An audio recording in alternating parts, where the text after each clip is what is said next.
Buenos días, mis queridos hermanos, que la paz de nuestro Dios les acompañe en este precioso día. Le pido a nuestro Dios que nos envíe su Espíritu, que nos capacite, que impresione nuestra mente para poder entender su palabra. Quiero deciros, mis queridos hermanos, que al preparar las reflexiones que estaba pensando, ¿verdad? Y y tengo como objetivo, ¿verdad?, que tratemos de reflexionar sobre ellas. Me he encontrado una y otra vez con un texto, el texto de Juan 6:54, que lo puse como título de nuestra reflexión: el que come mi carne y bebe mi sangre tiene vida eterna, y yo le resucitaré en el día postrero. Y claro, este texto normalmente nosotros lo relacionamos sobre todo con la cena, ¿verdad? La Santa Cena. Pero lo encontraba en circunstancias distintas y me he quedado yo mismo un poco, digo, vamos a ver, ¿qué es lo que quiere decir este texto? Entonces me puse a buscar ese texto, ¿verdad?, en los escritos de la sierva del Señor, y vamos a ver con qué relaciona este texto, ¿verdad? En qué circunstancias relaciona este texto. Y vamos a ver, porque yo también me he quedado sorprendido. Parte primero del hecho de la salida del pueblo de Egipto, o sea, en la salida del pueblo judío de Egipto, ¿verdad? Con este evento en donde tenían que comer la carne del cordero y con su sangre pintar los dinteles de las puertas, ¿verdad? Pues parte de este hecho, por eso dice, el que come mi carne y bebe mi sangre.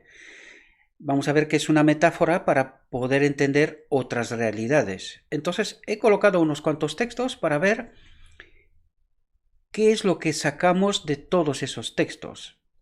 Y pongo esta reflexión porque, claro, van a venir otras y nos vamos a encontrar con este texto, y para poder entender de qué está hablando, ¿verdad?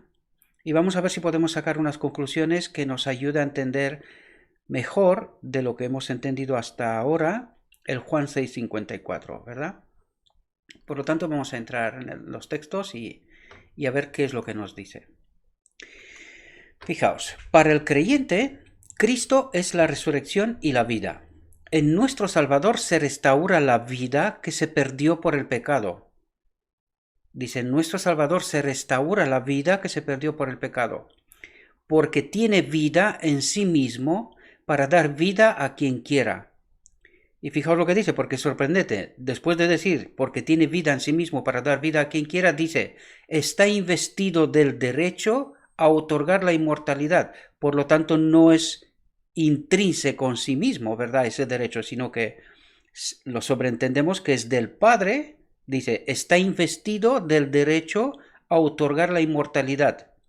¿Entendemos? No voy a comentar mucho esto porque en las reflexiones que vienen vamos a tratar de entender estos aspectos, ¿verdad? Los textos que van a venir nos van a hablar sobre estos asuntos también, ¿verdad?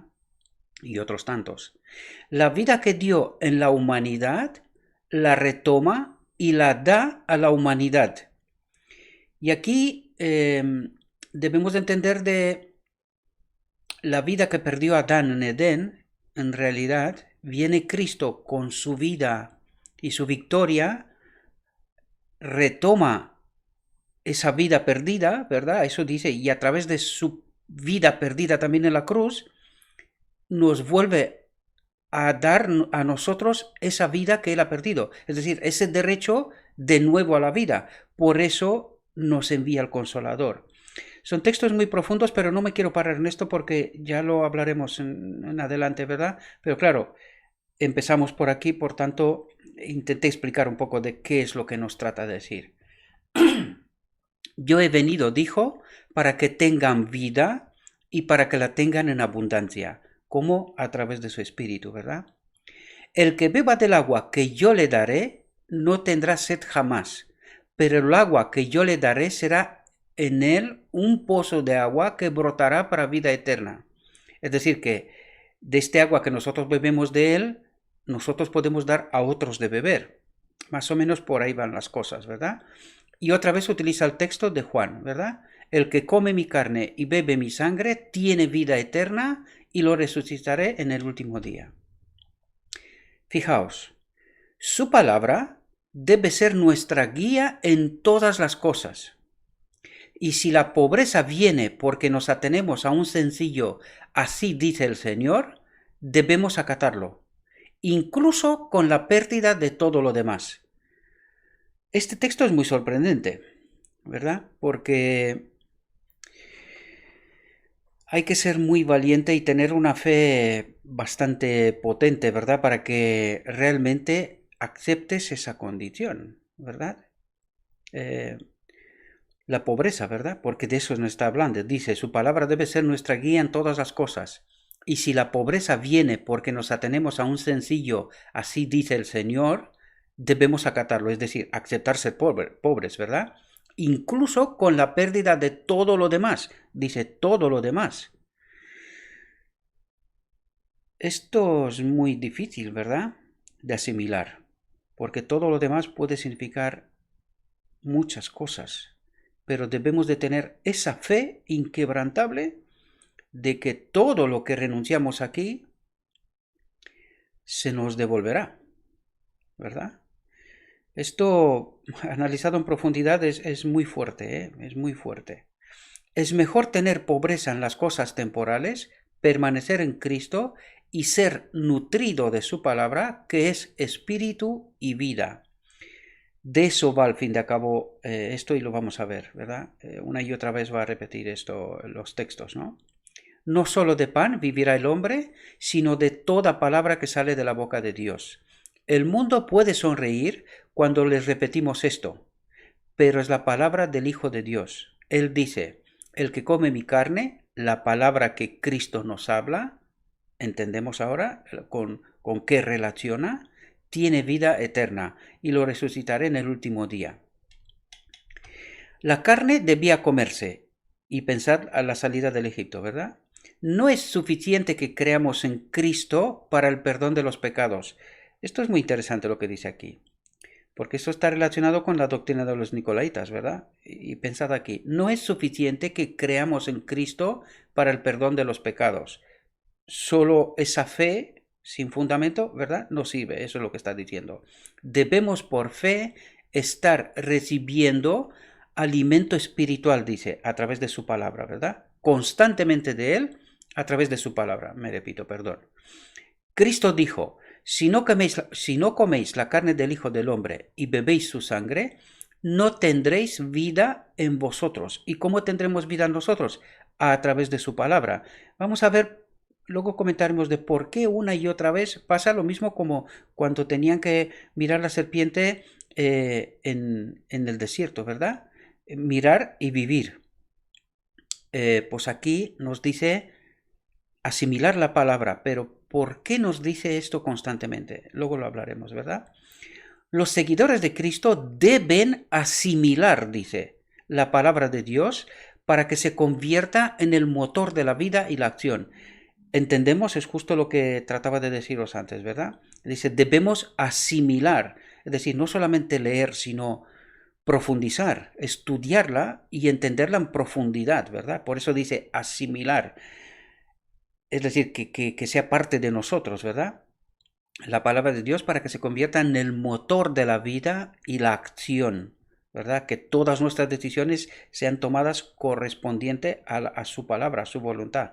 Por el poder de Cristo deben ser transformados a su semejanza y reflejar los atributos divinos. Por lo tanto, entendemos por qué nos manda la palabra, para que seamos transformados a través de su palabra y con su poder, ¿verdad?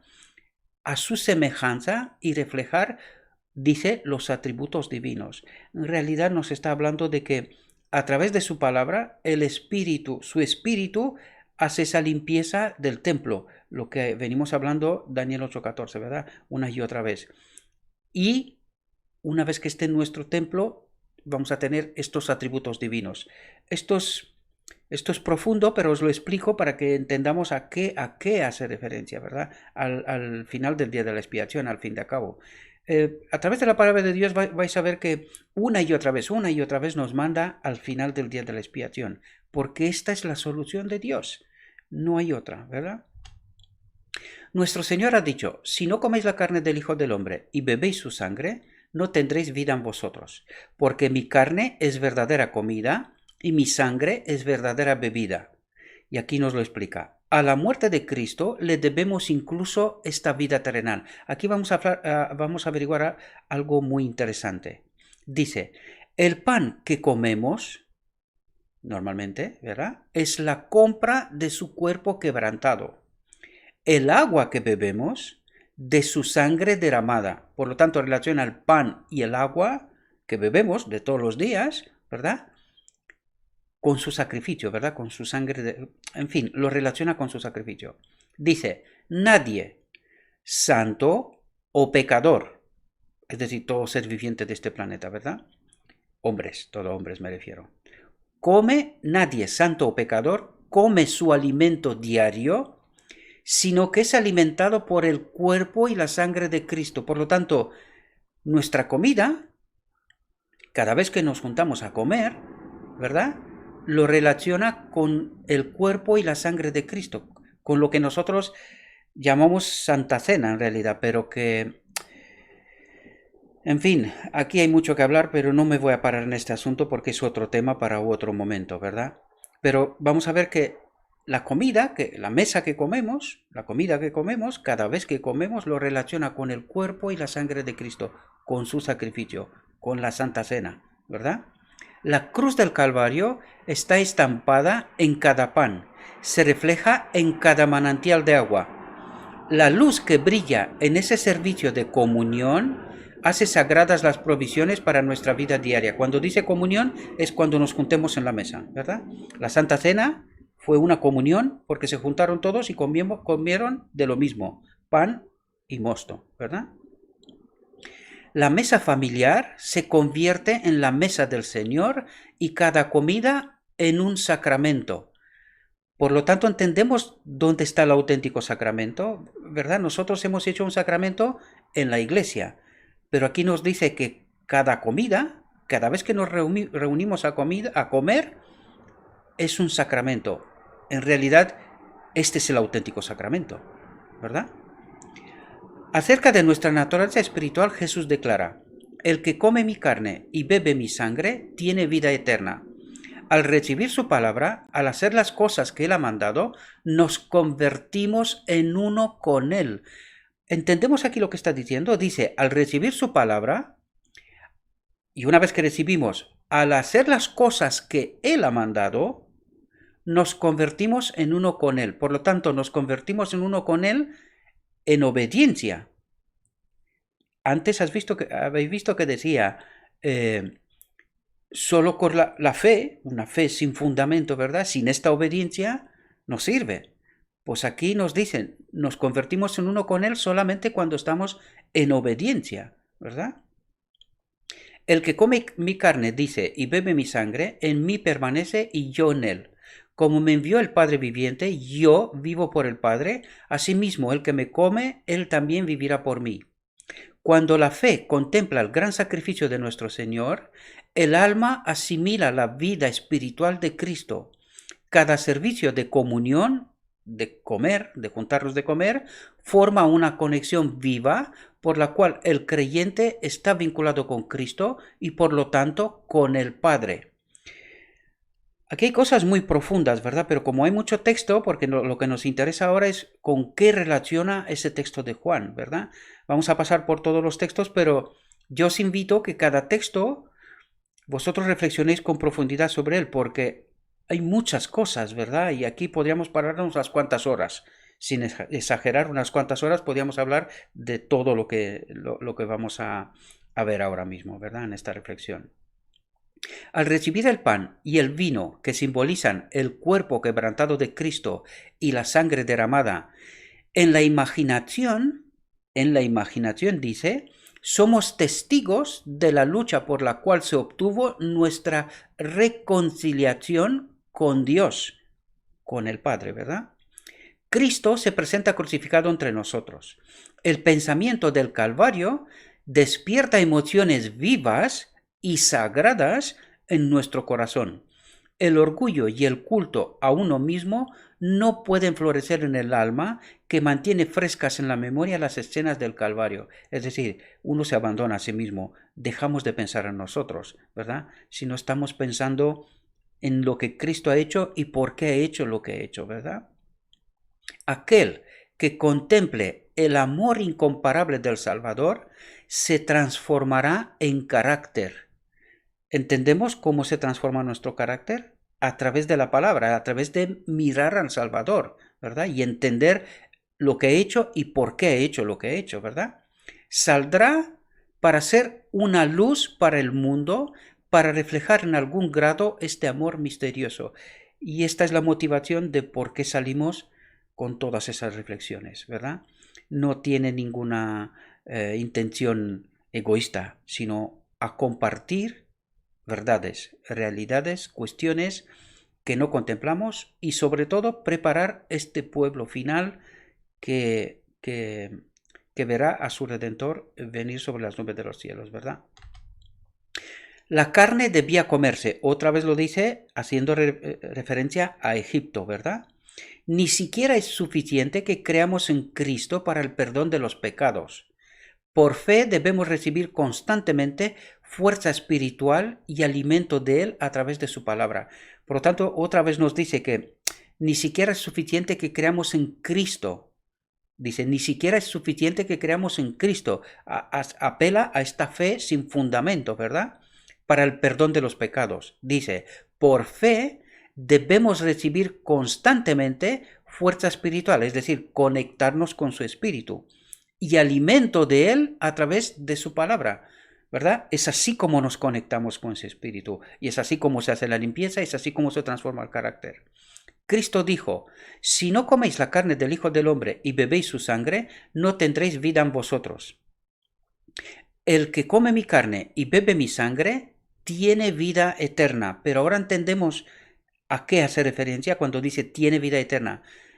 Es conocer su voluntad a través de su palabra, ¿verdad? Y vivir esa voluntad, ¿verdad? Lo que Dios exige de nosotros, ¿verdad?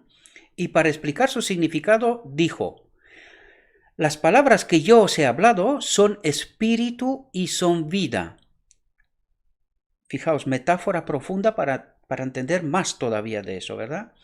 Jesús aceptó la ley de su Padre, forjó sus principios en su vida, es decir, no solamente creyó lo que el Padre dijo, sino que forjó sus principios en su vida, modeló su carácter, eso es lo que quiere decir, manifestó su espíritu, el espíritu del Padre, y mostró su poder benéfico en la corazón, en el mente, ¿verdad? En el corazón.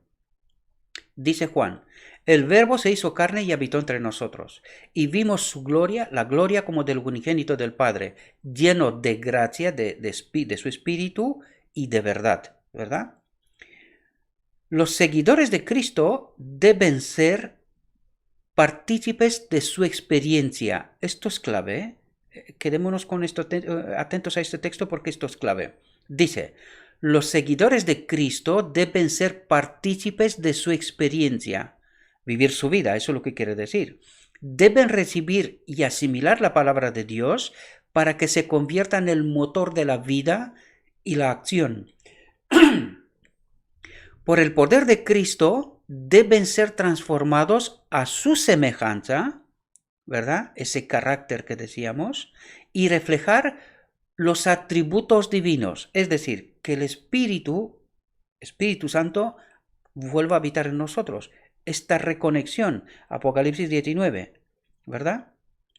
Deben comer la carne y beber la sangre del Hijo de Dios, o no habrá vida en ellos. Con esto hace referencia al estudio profundo de la palabra, al entendimiento de lo que Dios exige de nosotros y qué es lo que hace para poder llegar a reconectarnos, ¿verdad? Con su espíritu. Por lo tanto, esto es imprescindible. Eso es lo que nos está diciendo. O no habrá vida en ellos. El espíritu y la obra de Cristo deben convertirse en el espíritu y la obra de sus discípulos. ¿Entendemos a dónde tenemos que llegar? Esta es la meta, ¿verdad? Y solamente así podemos ser reconectados, ¿verdad? El cordero debía comerse con hierbas amargas, ¿entendéis? Hacía referencia al Egipto siempre. El cordero debía comerse con hierbas amargas como señal de la amargura de la servidumbre en Egipto. Por eso, cuando nos alimentamos de Cristo, el pan, el agua, ¿sí? Debe ser con contrición de corazón a causa de nuestros pecados. El uso de panes sin levadura también fue significativo. Estaba expresamente ordenado en la ley de la Pascua, y como los judíos lo observaban estrictamente en su práctica, que no se debía encontrar levadura en sus casas durante las fiestas. La levadura es símbolo de pecado, ¿verdad? Por lo tanto, no se tendrían que encontrar pecado en sus casas. Eso es lo que está diciendo, ¿verdad? Durante la fiesta. De la misma manera, atentos aquí, la levadura del pecado, lo que dijimos antes, debe ser quitada de todos los que quieran recibir vida y alimento de Cristo. Por lo tanto, entendemos la obra que se hace en el día de la expiación. De eso nos está hablando. Por lo tanto, el pecado debe de ser quitado de los que quieren recibir vida y alimento de Cristo. Otra vez hago referencia, entendemos la obra que tenemos por delante, ¿verdad? Siempre con el Espíritu Santo, para que no se nos entienda mal, ¿verdad? Así que Pablo escribe a la iglesia de Corinto: purificad pues la vieja levadura, para que seáis una masa nueva. Hace referencia al pan, ¿verdad? Quitad el pecado de vuestra vida para que seáis un pan sin levadura, como es el cuerpo de Cristo, ¿verdad? Un pan sin pecado. Eso es lo que quiere decir. Porque aún Cristo, nuestra Pascua, es sacrificada por nosotros. Por tanto, celebramos la fiesta no con levadura vieja, no con pecado, ni con levadura de malicia y maldad, sino con los panes sin levadura, sin pecado, de la sinceridad y la verdad. ¿Entendemos todas las conexiones? Toda la vida espiritual se deriva de Jesucristo. Interesante lo que está diciendo aquí. Toda la vida espiritual se deriva, dice se deriva, no es de él mismo, sino que se deriva, ¿verdad? Por lo tanto, él también lo recibe, ¿sí? Se deriva de Jesucristo. A todos los que le recibieron les dio poder para llegar a ser hijos de Dios. Pero ¿cuál es el resultado seguro de convertirse en hijos de Dios? El resultado es que nos convertimos en colaboradores con Dios, dice, ¿verdad? A través de Jesucristo. ¿En qué obra? En esa obra de demostrar que su ley, lo que Él ha hecho, es bueno en gran manera. De eso está hablando. Por lo tanto, haciendo la obra de Cristo, estamos demostrando lo que Cristo también ha demostrado. Glorificó a su Padre en obedecer a través de su Espíritu la ley, y es así como glorificamos al Padre y le damos la razón que lo que Él ha hecho es bueno en gran manera. A esto nos invita también a nosotros. ¿Entendemos? ¿Verdad? Hay una gran obra que hacer para la salvación de su propia alma y para capacitarlo para ganar a otros de la incredulidad a una vida sostenida por la fe en Cristo Jesús.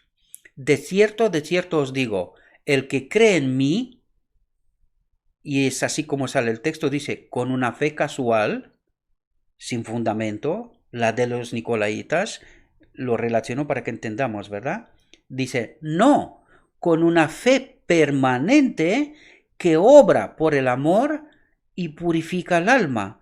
Daniel 8:14. ¿Entendemos qué es lo que se tiene que hacer? Es el método de Dios, no hay otro. Podemos intentar pensar, creer lo que queramos, pero el método de Dios es este. Nos lo dice una y otra vez. Espero que lo entendamos, ¿verdad? Tiene vida eterna. Yo soy ese pan de vida. Yo soy el pan vivo que descendió del cielo. Si alguno come de este pan, vivirá para siempre. Y el pan que yo daré es mi carne, que daré por la vida del mundo.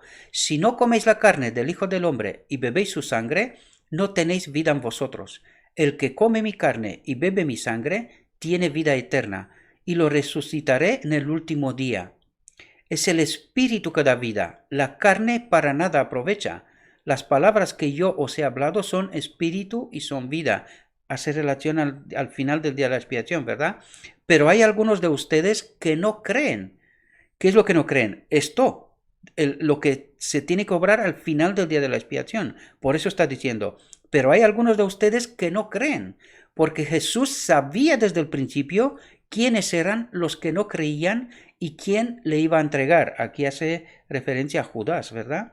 Y él dijo, por eso os dije que nadie puede venir a mí si no le fuere dado de mi Padre, si no es a través del Espíritu, ¿verdad? Y a través de su palabra, ¿sí? Hay muchas conexiones que hacer, pero voy rápido porque aún nos queda un poco de texto y ya tenemos 25 minutos pasados, ¿verdad? Si bien puede haber en estas sociedades mucho de lo que parece ser bueno, hay mezclado con esto mucho que hace que el bien no tenga efecto y hace que estas asociaciones sean perjudiciales para los intereses del alma. Tenemos otra vida que la sustenta por la comida temporal, ¿verdad? La vida espiritual, la palabra de Dios, a eso se refiere. No solamente la comida que comemos todos los días nos sostiene, sino que es su palabra, la palabra de Dios, ¿verdad? No solo de pan vivirá el hombre, sino de toda palabra que sale de la boca de Dios. Fíjate que estaba aquí. Si no coméis la carne del Hijo del Hombre y bebéis su sangre, no tendréis vida en vosotros. Jesús dijo, el que come mi carne y bebe mi sangre tiene vida eterna. Nuestros cuerpos se construyen a partir de lo que comemos y bebemos. Nuestros cuerpos se construyen a partir de lo que comemos y bebemos. Referencia a la comida normal, ¿verdad? Somos lo que comemos. Hay un dicho hoy en día, ¿verdad? Y como en la economía natural, también en la espiritual es aquello en lo que nuestras mentes descansan, lo que sustenta la naturaleza espiritual. Es decir, el Espíritu de Cristo que está con nosotros. Esto lo sustenta, ¿verdad?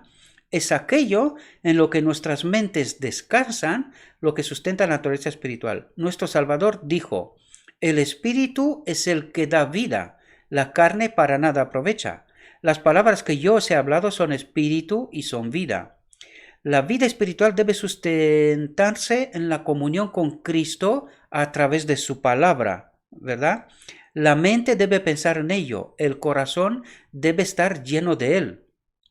La palabra de Dios, almacenada en el corazón y sagradamente apreciada y obedecida mediante el poder de la gracia de Cristo, mediante su Espíritu, eso es lo que quiere decir, puede enderezar al hombre y mantenerlo recto. ¿Entendemos? Pero toda influencia humana, toda invención terrenal, es impotente para dar fuerza y sabiduría al hombre. Recordad el texto que os decía yo que es una clave muy potente, cómo nos engaña Satanás, ¿verdad? No puede contener la pasión o corregir la deformidad del carácter. Es decir, toda influencia humana y toda invención terrenal es impotente, es más, nos desvía hacia lo falso, hacia otra meta que no es la meta que Dios espera que nosotros alcancemos, ¿verdad? Con Él, ¿verdad? No puede contener la pasión o corregir la deformidad del carácter. A menos que la verdad de Dios controle el corazón, la conciencia se deformará. Entendemos, por eso es imprescindible el estudio en profundidad de la palabra de Dios todos los días. Como comemos físicamente, tenemos que comer espiritualmente también. Y si no, dice, la conciencia se deformará. ¿Quién toma el control? Ya lo hemos hablado antes, ¿verdad? En otras reflexiones también. Pero en estas sociedades mundanas, la mente se aparta de la palabra de Dios. No se induce a los hombres a convertirlo en el estudio y la guía de la vida. Y fijaos, para mí este texto es la conclusión, ¿verdad? De qué nos habla cuando utiliza este texto, ¿verdad? Poder vital de la palabra. Es decir, este texto de Juan 6:54 nos está diciendo, como tenéis la necesidad, el hambre de comer físicamente, 2 o 3 veces al día, cada cual según se organiza, ¿verdad? Y lo necesita, pues de la misma manera necesitamos comer espiritualmente. Porque si no hacemos esto, dice, no alcanzamos la vida eterna. Para alcanzarla hay que comer. Es decir, nutrirse de la palabra de Dios. No solamente físicamente, sino que también espiritualmente. Es imprescindible. Si no, no alcanzamos la vida eterna. Por eso nos está diciendo esto. Vamos al texto. El que come mi carne y bebe mi sangre tiene vida eterna. Ahora entendemos, el que come de su palabra y se nutre del agua de la vida, que es el mismo Cristo, ¿verdad? Tiene vida eterna. Es decir, quien tiene a Cristo, tiene vida eterna. Cuando dice tiene a Cristo, su espíritu, ¿verdad? Ahora lo entendemos porque venimos tratándolo todo el rato en estas reflexiones, ¿verdad? Y fijaos lo que dice. Y lo resucitaré en el último día, porque mi carne es verdadera comida y mi sangre es verdadera bebida. Atentos, la vida eterna es recibir los elementos vivos de las Escrituras. ¿Entendemos? Hacer la voluntad de Dios. Esto es lo que significa comer la carne y beber la sangre del Hijo de Dios. Es un privilegio de todos participar del pan del cielo mediante el estudio de la palabra y así ganar fuerza y músculo espirituales. ¿Por qué? Para que no seamos engañados. Es decir, cuando entendemos la palabra de Dios, entendemos el mensaje y la obra de Dios, no podemos ser engañados. Es así como dice, ganamos fuerza y músculo espirituales. No volveremos a tener la experiencia de Adán en Edén, ¿verdad? Ser engañado otra vez. Cada uno debe apropiarse de la bendición para su propia alma, o no será alimentado. Y fijaos lo que dice aquí. Usted sabe que no se nutriría viendo una mesa bien extendida y comiendo a otros. Es decir, viendo cómo otros comen, pero tú no estás en esta mesa. Solo los ves, pero no estás. Dice, moriríamos de hambre si no participamos de la nutrición física y perderemos nuestra fuerza espiritual y vitalidad si no nos alimentamos de pan espiritual. Por lo tanto, entendemos, mis queridos hermanos, a qué hace referencia Juan 6:54. El que come mi carne y bebe mi sangre tiene vida eterna. Quizás nosotros le dimos otra connotación, pero la realidad, espero que de esos textos a los cuales os invito, que hagáis una reflexión pausada, ¿verdad? Yo he tenido que ir corriendo porque, claro, se ha pasado media hora y yo quería que sea menos que esto, ¿verdad? Siento tener que correr, pero era necesario entender este asunto, ¿verdad? Yo os invito a que vosotros estudiéis estos textos con profundidad. Hay más textos, lo que pasa que, claro, ya eran suficientes, ¿verdad? Y espero que habéis entendido lo fundamental que es nutrirnos espiritualmente también. Y fijaos cómo terminamos. No es escuchar de lo que otros reflexionan o piensan, que está bien eso también, pero tenemos que reflexionar nosotros mismos por esos mismos textos, entenderlos nosotros por nosotros mismos, estos textos, para poder alcanzar la vida eterna. Por lo tanto, entendemos que es un condicionante muy, muy importante, ¿verdad? Espero, mis queridos hermanos, que esta reflexión os haya servido. Le ruego a nuestro Dios que nos envíe su Espíritu, que impresione nuestra mente, que nos capacite, que entendamos este mensaje y que lo vivamos en consecuencia, ¿verdad? Y que también lo demos de conocer a otros, ¿verdad? Esta es nuestra misión. Os deseo que tengáis un próspero día y que todo lo que os he dicho os lo he dicho en nombre de Cristo Jesús. Amén.